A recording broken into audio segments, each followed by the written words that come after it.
Okay, meeting start பண்ணலாம். எல்லாருமே zoom அப்ளிகேஷனுக்குள்ள வந்துருங்க. எல்லாருக்கும் என்னோட வாய்ஸ் ஆடிபிளா இருக்கா?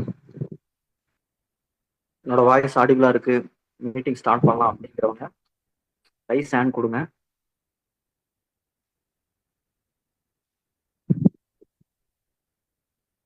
எல்லாருமே ஜூம் அப்ளிகேஷனுக்குள்ள வந்துருங்க. ஜூம் மீட்டிங்கை மட்டும் தான் பார்க்கணும் ஃப்ரெண்ட்ஸ்.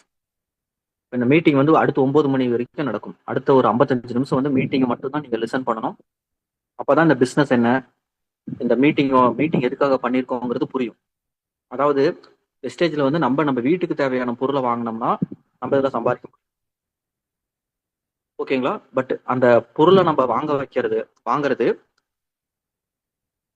நம்ம வீட்டுக்கு தேவையான பொருளை வாங்குறோம் அப்படிங்கிறதுலயே எவ்வளவு பெரிய ஒரு பிசினஸ் இருக்கு. நம்ம வீட்டுக்கு தேவையான பொருளை வாங்குறது இங்க வந்து எத்தனையோ பேர் வந்து அவங்க வீட்டுக்கு தேவையான ப்ராடக்ட்ஸ் இந்த பிசினஸ் பண்ணலைனாலும் வாங்குறவங்க இருக்காங்க. நல்லா புரிஞ்சுக்கோங்க. வெளியே வேற ஒரு சில டைரக்ட் செல்லிங் கம்பெனிலாம் வந்து பிசினஸ்க்காக மட்டும்தான் ப்ராடக்ட்டை வந்து பர்ச்சேஸே பண்ணுவாங்க.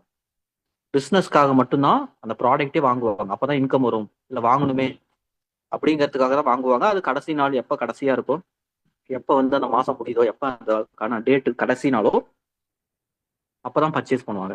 ஆனா நான் வெஸ்டேஜில் ஜாயின் பண்ண உடனே நான் வெஸ்டேஜில் பார்த்த ஒரு விஷயம் என்னன்னா, வேற எந்த டைரக்ட் செல்லிங்லயும் இல்லாத ஒரு விஷயம் வெஸ்டேஜில் ஒரு யூனிக்கா ஒரு விஷயம் என்ன அப்படின்னா, வெஸ்டேஜில் நிறைய பேர் வந்து பிசினஸே பண்ணலைனாலும், பிசினஸ் பண்ண முடியலனாலும் ப்ராடக்டை வாங்குறாங்க. ப்ராடக்ட் நல்லா இருக்கு, பல பேர் வந்து இந்த ப்ராடக்டை மட்டுமே ரெகுலரா வாங்குறவங்க இருக்காங்க அப்படிங்கிறத நான் பார்த்தேன். அது வந்து ரொம்ப ரொம்ப பெரிய விஷயம், சாதாரண விஷயம் கிடையாது. அப்ப எந்த அளவுக்கு ப்ராடக்ட் வந்து குவாலிட்டியா இருந்தா ப்ராடக்ட்டை வாங்குவாங்கன்னு பாருங்க.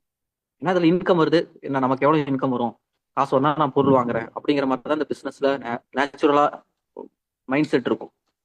பட் ஆனா வெஸ்டேஜ்ல மட்டும்தான், ஏன்னா நான் நிறைய கம்பெனிஸ் பார்த்துருக்கேன், நிறைய கம்பெனிஸ் நான் வந்து எனக்கு அனுபவம் இருக்கு, எனக்கு பல கம்பெனியை பத்தி தெரியும், அந்த கம்பெனியோட பிளான் தெரியும், அந்த கம்பெனியோட பொருளை பத்தி எனக்கு தெரியும்.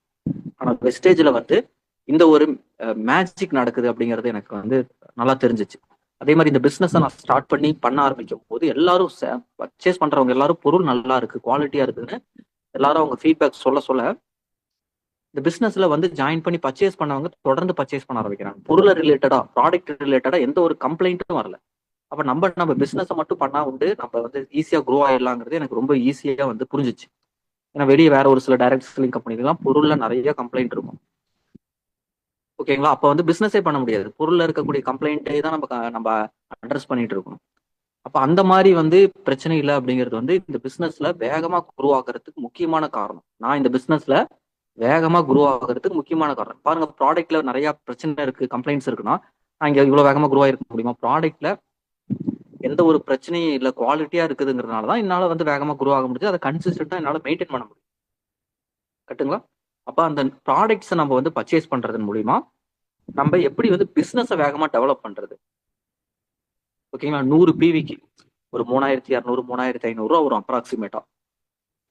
அந்த ரூபாய்க்கு நம்ம வீட்டுக்கு தேவையான ப்ராடக்ட்ஸை வெஸ்டேஜில் பர்ச்சேஸ் பண்றதன் மூலியமா நம்ம எப்படி இந்த பிசினஸையும் நம்ம வேகமா பண்ணலாம், பெட்டரா பண்ணலாம், நம்ம கீழே இருக்கிற நம்ம டீம் மெம்பர்ஸையும் எப்படிலாம் பண்ண வைக்கலாம், 100 பிவி கன்சிஸ்டன்சி பண்றதுனால நமக்கு என்னென்னலாம் பெனிஃபிட்ஸ் இருக்கு அப்படிங்கிறத தான் எக்ஸ்பிளைன் பண்ண போறேன். ஏன்னா இன்னைக்கு உங்க டீம்ல உங்களுக்கு கீழே யாருமே இல்லாம இருக்கலாம்.